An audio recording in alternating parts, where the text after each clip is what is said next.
What's going on, guys? Welcome back to E8 Football. I'm your boy Ethan, and today we are going to review Manchester United transfer rumors. There's been a lot going on about Manchester United recently on transfer rumors, and they've been really, really interesting. So we're going to pull some of those up today, discuss whether or not they're realistic or not, discuss whether or not they're needed or not, and I will review my own opinion on what all of these possible transfers include. There's going to be some highs and there's going to be some lows. So let's get started. Let's start off with Paul Pogba. Now this is an interesting one. Paul Pogba was an absolute baller back then. He was so good for Manchester United during that 2016 to 2018 era, but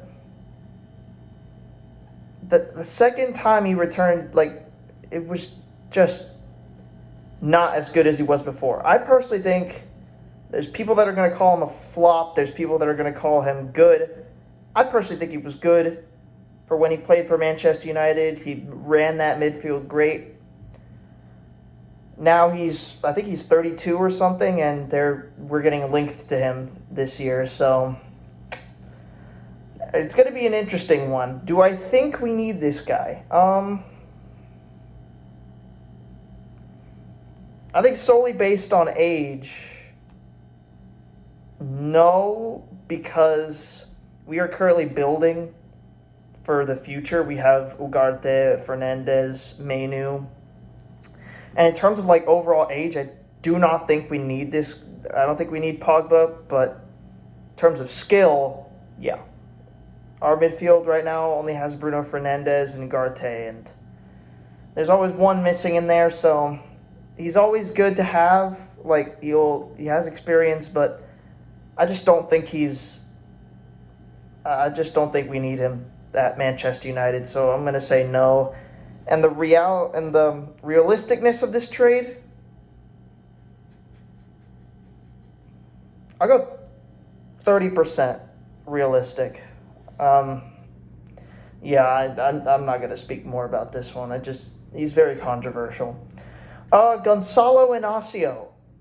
In terms of defense, I feel like that's our strongest position right now. I mean, we've got Delap, we've got Maguire, we've got Yaro, we've got Delo, we've got Mazraoui.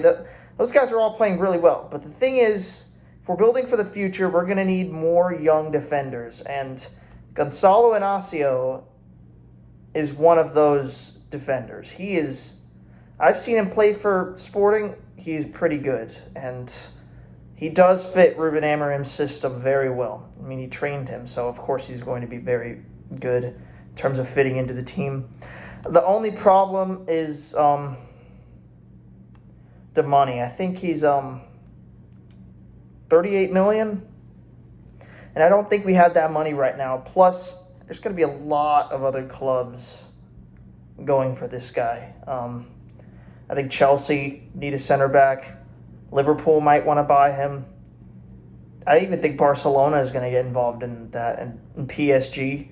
So if you take a look at him, I don't think he's going to look at Manchester United and say, oh yeah, I want to join this club over PSG, Real Madrid, Barcelona, or Liverpool. So the realisticness of this trade, I'll go with 20%. 20%. He's a really good defender. He knows how to play in that at center back, or any position at center back, and he's very good. I just don't see him coming because right now we're just not that good, and we don't have money, and there's other clubs going for him. So I'd love him, but it's not as realistic. So I'm going to move on to the next one. Speaking on realistic, we've got Jeremy Frimpong. I love this guy. This guy is a talent at any position. He can play any position. You can play him in the front, in the midfield, or even in defense. Anywhere. And he will do great for you in that position. He scores goals. I saw him doing stuff against Spain. He's just an all-around excellent player. He's so fast as well. Like right now, Dorgu's fast. Dorgu is fast, but this guy, Frimpong, is fast and he has a high footballing IQ. He knows what to do with the ball. He knows where to pass it. His crosses are pretty good. His shots are pretty good. He's just a great all-around player that checks out all the boxes for Manchester United. But kind of like the last one, he is very high in demand. I think Liverpool have already opened talks with him. I don't know if he said, I think he rejected them, but he's already holding talks with, right now I'd suggest better clubs than Manchester United in terms of like overall skill and ability. So he's also like, I think he has a 40 million release clause. But every time I look at a release clause, I think, no, they're not going to let us buy him just for that much. It's looking bleak. For realisticness, 10%, not high odds for us to sign Jeremy Frimpong. I'd see him as a dream signing for Manchester United if he came over, but not high. I really do like this guy. He's a talent for the future. He's going to end up at a huge club eventually. His ceiling is super high, but I just don't see him in a United shirt. I see him in I see him in a different color, excluding Liverpool. I don't know what you're going to do, man, but if we have no money, if we're not that good right now, he's not going to come to us. So, move on from that. Tyler Dibling. Now, this is where we start reaching controversial topics because Tyler Dibling, he's a good player. I love what he's doing at Southampton, even though it's Southampton. But as soon as I saw that Southampton stuck a $100 million price tag on him, the realisticness of this signing went from probably like 60% to 1%. And the thing is, I think he's overrated as well. I'm going to say it right now. Yes, he's young. Yes, he's good, but he's in a Southampton team right now that is literally on pace to get the lowest points ever for relegation teams, and I just don't think that. It depends on what Manchester United are wanting to do, because we're building for the future. This would be a perfect signing for Manchester United. But the only problem is that he cost $100 million, and Southampton are trying to rip everyone off. So it's a no for me. I do not think he's not even near that much in terms of amount. I think he's worth like 20 million or like 30 million or something around there, but absolutely not. Chance of doing this 1%, absolutely not. No. We are not going to spend 100 million on Tyler Dibling. Absolutely not. Ederson. I love the way Ederson manages the midfield of Atalanta right now. He is cooking right now. I saw him score a golazo against my Barcelona. He's done absolutely wonders for that midfield at Atalanta, and I think he'd be perfect for Manchester United in terms of technical ability in that midfield. Him alongside Bruno, oh my gosh, that's literally a dream come true. Him, Bruno Ugarte, or him, Bruno Menu. Oh my goodness, that'd be such a good pairing. Because right now, in terms of technical midfielders, I think Bruno would be the only one we have. I like Ugarte. He's more defensive-oriented, and Menu. He's super young, still has to get experience. But Ederson is so experienced, and he's still super young as well. He's only 25 years old. So I think he's going to become something really good in the future. I think we've already submitted a bid of 60 mil for him. I think that's what he's worth, or maybe even more. But I think we have a potential to sign this guy. I think he's really good. I think he has all the checks for that Manchester United midfield. He has the skills to run this midfield alongside Bruno. And in terms of realisticness, this one's hard because, he costs a lot of money. We don't have money right now. I know Manchester United might be trying to pull a double bluff or something, but we don't have money right now. Unless we go into Europe next year. But I am going to go with 50%. 50% for us to potentially sign this guy. And I really hope we do. He is so good. I'd really love to sign this guy for Manchester United. I think he'll complete that midfield for us, and then we just have to worry about what's in front and what's in goal. Now we're going to move to the front line, and we've got Kenan Yildiz from Juventus. Very talented football player. Very talented. I know there's a lot of Turkish fans rambling about this guy, but I've seen him play for Juventus, and he's got the skills. He's got really good skills from the front line. Like the way his dribbling is just immaculate. He passes by defenders and leaves them on the floor like toast. I do think he's a bit too expensive for Manchester United, and I do think this is unrealistic because I think he's going to go out to another club. I know Juventus have problems right now with like money and stuff, and right now they're not looking very convincing. I think they just sacked their coach, Mata. Yeah. But in terms of this one, I'd love this guy to join Manchester United, probably like every other one, but we don't have the money, and I think he's going to a different club. So in terms of realisticness, I'll go with 35%. And none of these are going to be very realistic because we're not that good right now, and no player is going to look at us right now and say that they want to join this club because right now we're currently known as the graveyard for talent. So as much as I hate to admit it, but I just don't see them coming. I just don't see Yildiz coming to Manchester United. I can see him going to another club, like maybe a Chelsea or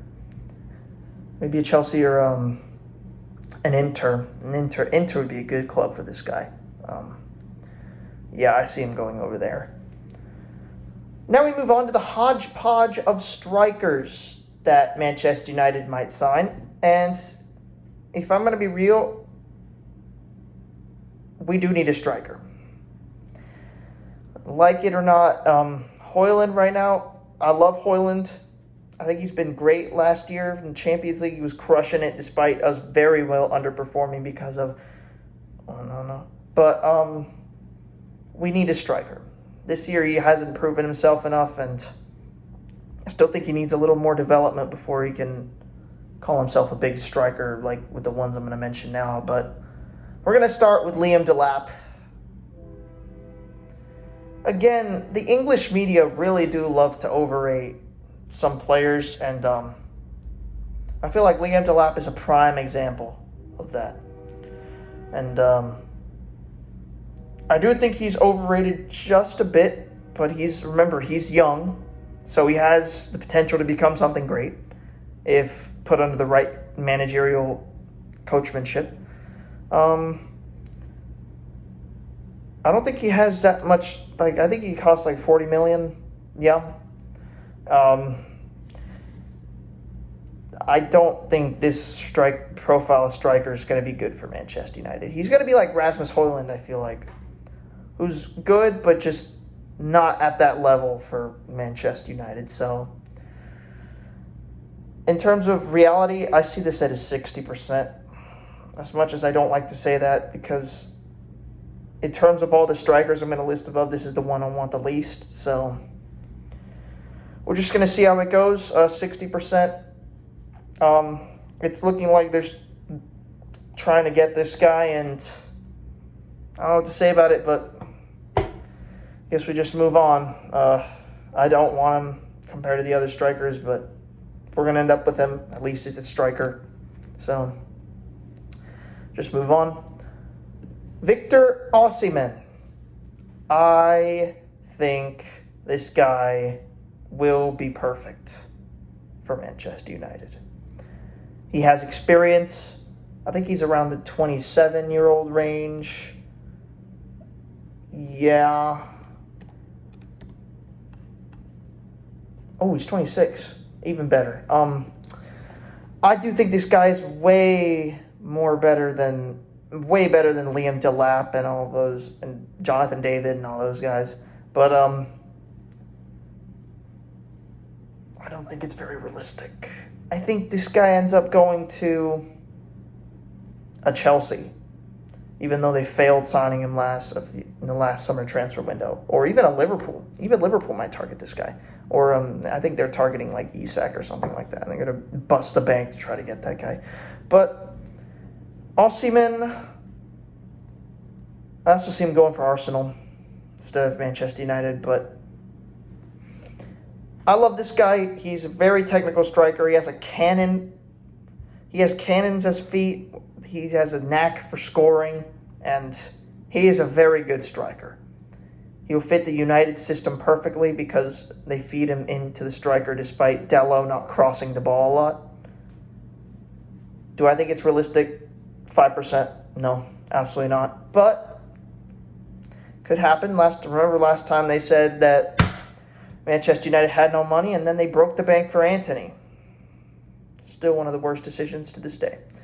So they could have money. I don't know. They have a terrible idea of explaining things to the fans. So, but I do want this guy, but I don't see him coming to Manchester United. So, and we get to the last striker, which I'm really sad to say, Victor Gyökeres. I think he already rejected us, which is not a good thing. But to be fair, who wouldn't reject us right now? So he's worth a lot. He's 83 million, I think. He literally fits Amarim's system because he was trained under Amarim. But the possibility of getting this guy for me is like a 1%. He said it himself. He wants to get trophies, and Manchester United right now are not looking to get any trophies unless they make a miracle run in the Europa League, which is also very low chance. But I do think this guy's good. I don't think he's coming to United, though. So that's with most of these transfers, actually, because the club's just not been run as well as people thought was going to happen when Radcliffe came in. So we just have to see where it goes in the transfer window. If Bruno Fernandes goes to Real Madrid, I will never, ever, ever stop blaming this football club for its downfall. Bruno is probably our best player. And if he goes to Real Madrid, I will do something to never support this club. Like, we will literally throw in the towel and throw the anchor out to sea. Shoot ourselves in the foot. So that's all for this video. We'll see how the transfer window goes. I do think at least that we'll sign one of these players, but we'll just have to see how it goes. That'll be all for today. I will see you tomorrow for the Manchester United. Well, no, not the match preview. I'll do that on Monday, but yeah. See you in future videos. Bye-bye.